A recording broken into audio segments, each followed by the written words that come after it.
pour un nouveau rendez-vous naturopathie. La naturopathie prône une hygiène de vie saine et durable dans le respect du corps et de l'esprit. Elle apporte des solutions à travers l'alimentation et des produits naturels pour aider le corps. Elle propose également, par la pratique de la méditation, un complément précieux au bien-être psychique. Si les conseils en nutrition sont faciles à adopter, à appliquer, la méditation reste parfois un concept un peu flou et c'est ce qui empêche certaines personnes de se lancer. Et c'est bien dommage quand on sait notamment que les neurosciences attestent des bénéfices de cette pratique. Nous allons donc aujourd'hui parler méditation avec Mélissa Parrain, professeure de yoga et naturopathe. Mélissa, bonjour. Bonjour. On va donc parler méditation. Tout à fait. Déjà, pour commencer le sujet, la méditation, c'est quoi ? Alors, juste avant, je vais me permettre de rebondir sur ce que tu as dit, puisque c'est très vrai. C'est-à-dire que moi, quand je fais des consultations, la dernière chose que les gens arrivent à faire, et on me dit toujours en consultation, j'ai tout fait, sauf mes respirations, ma méditation. C'est la chose la plus difficile à faire dans notre société, surtout quand on est dans un rythme effréné dans une grande ville où ça bouge tout le temps. Et méditer, c'est compliqué. On a un peu l'impression de rien faire. Et en fait, la méditation, c'est quoi ? C'est être plus présent à l'instant présent. Donc j'ai répété 2 fois le mot, mais c'est ça l'idée. C'est en fait de se concentrer sur l'instant présent. Et en fait, au yoga, on dit, le yoga, c'est quand les fluctuations du mental s'arrêtent. La méditation est un outil du yoga qui va nous permettre d'atteindre cet état de samadhi, qui est cet état de pure conscience, et qui nous permet justement de couper ces fluctuations du mental. Il faut savoir que vos pensées ne vous définissent pas. Et c'est aussi pour ça qu'on est capable de s'en différencier. C'est-à-dire que vous êtes capable de juste les observer sans jugement, sans être affecté. Dans la méditation, c'est un peu ça qui se passe. C'est-à-dire qu'on pense quand même, malgré ce que les gens peuvent pas le vide. penser. Non, on pense parce que naturellement, le cerveau est fait pour penser. Mais on arrive à se détacher et à imaginer ces pensées comme un générique de film qui défile et juste d'être distant par rapport à ça. Et c'est intéressant de le noter parce que le fait qu'on soit capable de créer cette différence fait bien qu'en fait, nous ne sommes pas nos pensées et qu'en fait, c'est pas parce que je crois que je suis bête que je suis bête. Et donc en fait, c'est tout un travail qui permet justement de couper cette fluctuation du mental, d'être plus apaisé et d'être plus présent à l'essentiel en fait, à ce qui compte vraiment. Et quels sont les principaux effets de la méditation ? Du coup, c'est l'ancrage, d'être plus ancré. Aujourd'hui, c'est pas du tout ce qu'on a tendance à avoir dans notre société. Donc s'ancrer, se reconnecter avec la terre, avec la nature. Ça nous permet aussi d'être plus concentré, plus créatif, d'améliorer notre mémoire, de booster le système immunitaire, de mieux gérer nos stress, de permettre de mieux dormir, d'avoir plus confiance en nous, de nous découvrir également parce que c'est un gros travail d'introspection. Si vous n'avez pas envie de venir travailler sur vous, de comprendre les raisons pourquoi vous n'arrivez pas à faire quelque chose ou que pourquoi vous faites tout le temps quelque chose à l'inverse, faites pas de la méditation parce que vous allez trouver les réponses en faisant la méditation. Donc c'est quelque chose qui est très tourné sur soi en fait, ça nous remet aussi au cœur de notre vie. Et puis ça va nous permettre également de mieux supporter la douleur, de mieux supporter les événements difficiles. C'est un exemple que je donne souvent. Moi, quand j'ai commencé la méditation, il y a un moment, je pense que je ne me suis pas rendu compte tout de suite des effets que ça avait sur moi. Puisqu'en fait, c'est des micro-changements, c'est une manière de penser, on ne s'en rend pas compte. Et puis le corps a tendance à oublier facilement la douleur et la difficulté. Donc en fait, on ne se rend pas compte de comment on était avant et on s'en rend vraiment pas compte. Moi, je méditais parce qu'il fallait méditer et puis ça me faisait du bien, ça m'ancrait. Je voyais que j'étais un peu plus concentrée dans la journée, je voyais que ça me clarifiait, ça mettait de l'ordre dans ma tête. Mais je ne m'étais pas dit, ça me change et ça me révolutionne. Et puis un jour, j'ai vécu une rupture très difficile. Et je me suis rendu compte que la méditation m'avait transformée à ce moment-là. Je me suis rendu compte que je n'aurais jamais supporté cette douleur ou j'aurais jamais traversé cette épreuve aussi facilement que je l'ai faite si je ne méditais pas. Je pense que j'aurais jamais fait ce travail sur moi de méditation. Je serais restée chez moi au lit et j'aurais été en gros burn-out pendant un petit moment. Or là, je méditais le matin. Et hop, j'y allais. Et j'avais la force suffisante pour continuer à avancer, continuer à croire à la vie, rester positif malgré l'épreuve. Et j'accueillais ma souffrance. Ça ne veut pas dire que je la niais, parce que dans ces moments de méditation, j'accueillais purement cette douleur.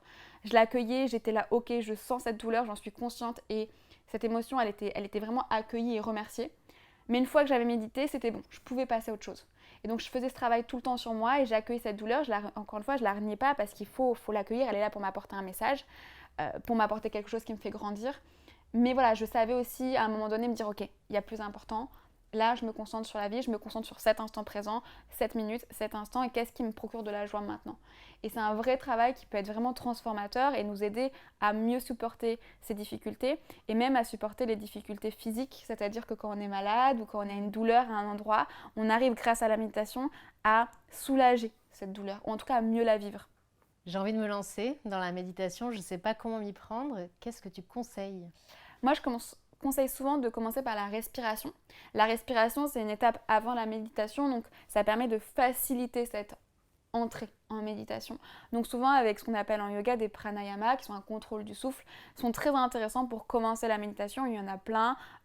Donc voilà, juste de commencer avec de la respiration, c'est bien. Le yoga aussi est une manière de méditer puisqu'en fait on se focalise sur le mouvement et du coup on coupe son mental. Et il y a plein de gens, moi j'ai écouté plein de podcasts récemment qui me disaient le yoga c'est le seul endroit où j'arrive à mettre mes soucis de côté. Parce qu'on est tellement focalisé sur le mouvement, la respiration, toutes ces choses-là qu'en fait on est obligé de couper le reste et d'oublier ces problèmes en fait. Donc ça peut être en commençant par du yoga, ça peut être en commençant par de la respiration.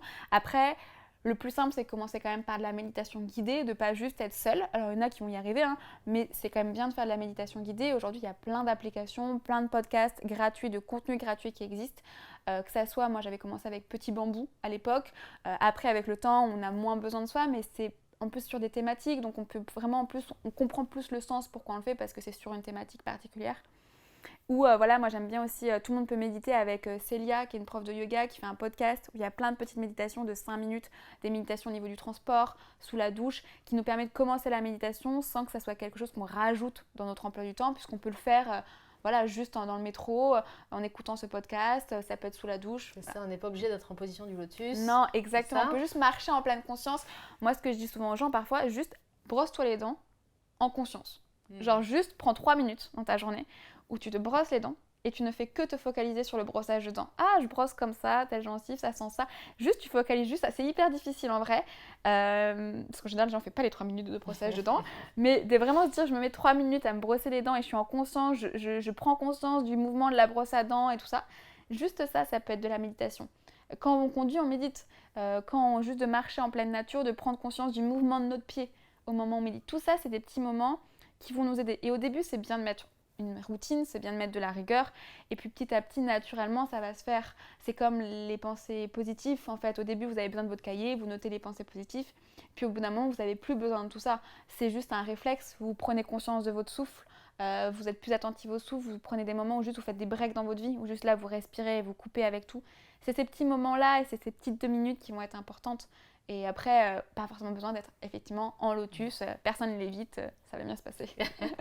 Et tu proposes justement de la méditation guidée, c'est ça, dans tes cours de yoga et également dans tes consultations de naturopathie ? Exactement. Moi, dans mes cours de yoga, on commence toujours par un ancrage et une méditation. Il y a plusieurs pranayamas, plusieurs respirations aussi pour nous aider à nous recentrer à certains moments. Et le yoga est une vraie force aussi parce que c'est quelque chose qui nous permet de s'ancrer, de monter dans cet état de stress et de redescendre. On nous apprend à redescendre, ce qu'on ne nous apprend pas dans la vie au quotidien. Donc ça, c'est très important dans le yoga. Donc pour moi, c'est important de rajouter ces moments de méditation dans le yoga. Le savasana à la fin est une période de méditation. Effectivement, dans certaines consultations, je vais rajouter en bonus à la fin des consultations de la méditation et même avant chaque consultation, moi j'ancre la personne parce que souvent elle arrive en speed, elle a loupé son métro. Donc en fait, avant même qu'on commence, on s'ancre. Voilà. Donc il y a toujours de la méditation à mes consultations. Parfois un peu plus guidée, un peu plus poussée, s'il y a besoin. Et puis après, je fais aussi beaucoup d'interventions en entreprise où du coup, j'aide les gens à faire, c'est jamais des méditations d'1 heure, parce que les gens qui n'ont jamais médité, c'est pas la peine. Commencez déjà par 2 minutes, 3 minutes. Mais en général, je vais faire de la méditation guidée pendant 10 minutes, 15 minutes, avant un brainstorming pour aider à être plus créative, ou dans des cas de conférences où je parle de la gestion du stress et du coup, je mets en pratique en mettant de la méditation et respiration. Il ne faut donc pas hésiter à consulter Mélissa Parrain, donc professeure de yoga et naturopathe. Toutes les informations pour la rejoindre sur ton site internet. Tout à fait, kisslab.fr. Et tu as également un compte Instagram, c'est Exactement, ça, je suis assez active et il y a plein de conseils également, donc n'hésitez pas. Exactement, plein de conseils pour accompagner notre quotidien et améliorer notre confort. Merci beaucoup Mélissa Parrain. Merci. Et à très bientôt pour une prochaine vidéo. Au revoir.